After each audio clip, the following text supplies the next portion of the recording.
Okay, I'm back. Now, what I was saying is, you can see here the suit. If you watch this film, the suit's bat decal at the front is not exactly like this one's bat, like this bat decal, but actually almost resembles similar to this one's. But of course, Chris did say in the behind the scenes of the Dark Knight that he couldn't have time to build the suit in the first film until when they got the excuse of making the second film. Then they were able to change the suit in a different reason, which I think I might think about saying it. I might think about saying it when I get to the Dark Knight. And the identity reveal thing kind of plays well with Spider. Kind of makes this is like a copy of Spider-Man 2 when MJ gets to find out who Peter Parker was. There's the same thing with Rachel when she knows who Batman is.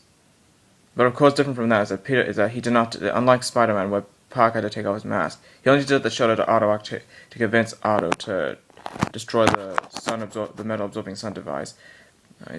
But then little did he know that he had MJ to find out who he was. This film, Rachel really wanted to know who he really was, other than just Batman. But then he had to describe the words that she recognized, telling Bruce that, realizing that is him.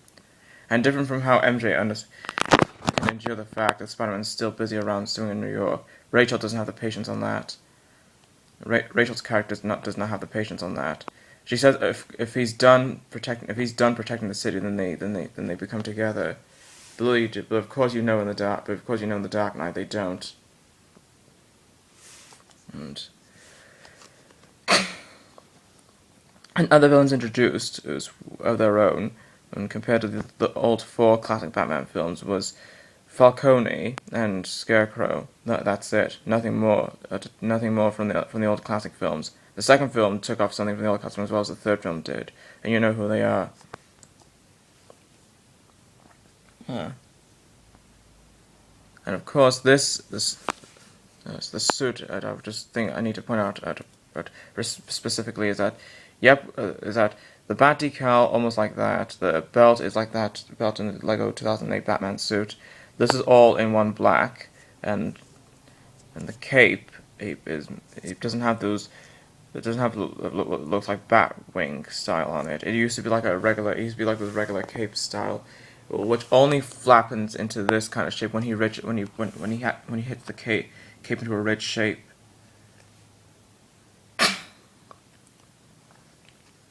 And of course, the Batmobile chase with the police. I almost got confused about of a random flat tire when he long jumped when his car long jumped off rooftops.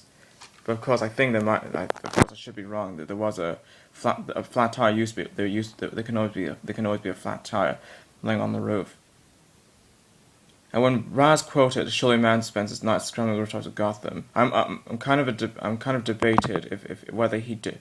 I'm kind of still debated whether every time I watch that scene, I'm still kind of debated whether or not he does know that Bruce is Batman, stealthing in the shadows. But then I guess he is, because because as if Bane in The Dark Knight Rises knows, that maybe as a League of Shadows they know anyone's identities. He's inside that car. They can know, as a League of Shadows, they can know Bruce's identity inside that costume.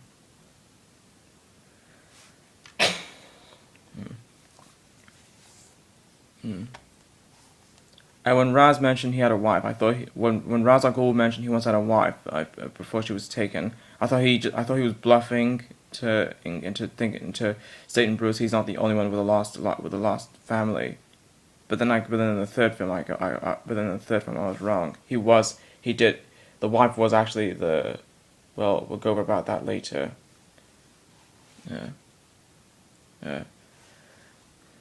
But when Raz mentioned that they underestimated his parents they underestimated his parents' way of saving the city. Thus, that's what led them to die by Chill with a gun.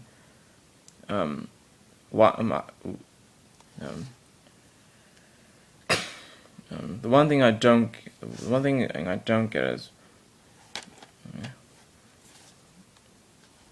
Well, scratch that. I can't think of anything about that. Right. And Of course, different from the old classic Batman's incarnations, that if you remember, the cowl used to be part of the cape. This film and the Lego Batman set, the cowl is separate from. According to the Lego set, for example, the cowl is separate from the cape. And if you watch the film where after Bruce sedated Rachel, after giving her the message to deliver the 2 antidotes to Gordon, and when he took off the cowl, the cape was still there. That's what I mean. The cape is now separate from the cowl. And Alfred's character in the film wasn't like that he was treated like a robot in the. Not that he doesn't care about personal feelings in the film. This version of him, played by Michael Caine, he does care about personal feelings in the film. Ever since Bruce's parents were killed, Alfred was hoping there would be a happy life. There would be a great life in Bruce's future. And it's still and that element kind of came back in the third film when he talked about what he'd been doing when Bruce was gone when Bruce was gone traveling the world.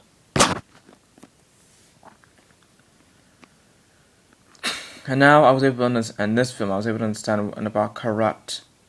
There are an example of two police guys that killed one of the former council DAs, Carl Finch, and another police force who released the patient. Another bunch of the corrupt SWATs who released the patients in Arkham. And the Crane Mask. If you saw Scarecrow in the film,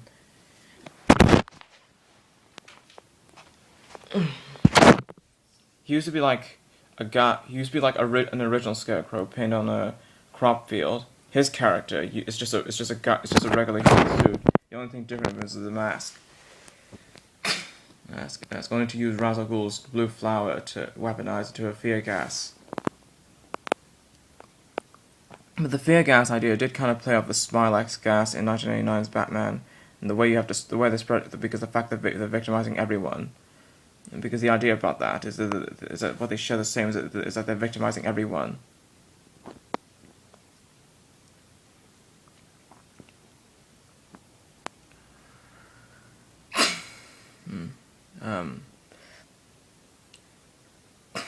And people may say that this film is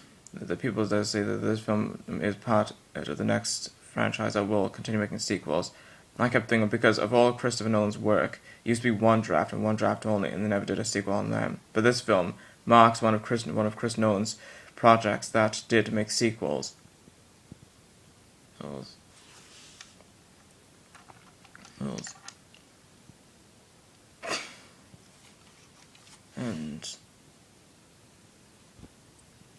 And there was that music played when Batman left Ra's al Ghul to die in the train. When the train fell, that music part, the dramatic music played out. That has been shared with the 2 other films. Where I was like, which I gave the name of that theme, Villain's Fall. Villain's Fall is the name is that type of music. Every time a villain falls. But of course Raz died in that. 2 others we'll talk about later when we get to their respective sequels. I thought it was good. I thought good things about it. The start of the origins where Bruce as an 8-year-old boy begins to be afraid. Then it's playing in his head. His parents were killed. He begins to have a dark persona in his life after his parents were killed because he's feeling. Well, that's what Bruce Wayne's known for. He is rough, but he is kind to others. He just has a rough persona in his due to being the last surviving kind of the Wayne family. Then he trained and learned from Raz that if he lets his anger take him over, it will destroy his original persona. But then decides to use it as a weapon in order to threaten anybody. And become a legendary character who could get revenge. And then he became unafraid of his fear. Then he went back to the cave, and now doesn't feel affected by his own fear to be frightened of bats anymore. Then got the Wayne technology, the belt, the belt, the costume, suit, the coat in black, the shipment of the cowl that they were able to rebuild the graphite with, the memory cape that they get into a rich shape, and that will help the gloves. It helps and with the help of the gloves, that helps the cape come to a rich shape. Hey, and everything is frightening. And this film is the only thing frightening. The second film kind of look. This film's the only film frightening. The two others don't seem like. While this film is the only film frightening, the two others don't seem like it. Which I'll explain why if I go to respective films and what the second film I think of it, and then to the third film, then I'll think what I think of it. But this film is more frightening. But of course, it didn't frighten me, but does frighten everyone when they watch. But I'm sure it does. But I bet it did frighten everyone when they watched the. But I bet it did frighten everyone. It did frighten everyone watching this. And he frightened his criminals, stealth in the shadows, which is why he coated it in black. And he's strong, and he's got the three-pronged blades, which are from the League. But of course, in the cartoons and the comics, he does have those three-pronged blades. You know the gauntlets that go around his arms, the three blades that come out, the three blades coming out, sticking out of his arms. Those kind of. And the idea that Bruce and Rachel were this close to find a relationship. You know that scene where Rachel will walk to Bruce, who was sealing the well, and then after they almost found her, after they kissed, Rachel then says she can only accept a relationship with him if he's done and stealthing the shadows, protecting the city. I think that's all for me to say for this film. So I'd like to say Tarmat 1888 signing off, and next time we'll see another 2005 film, Bionicle 3: Web of Shadows.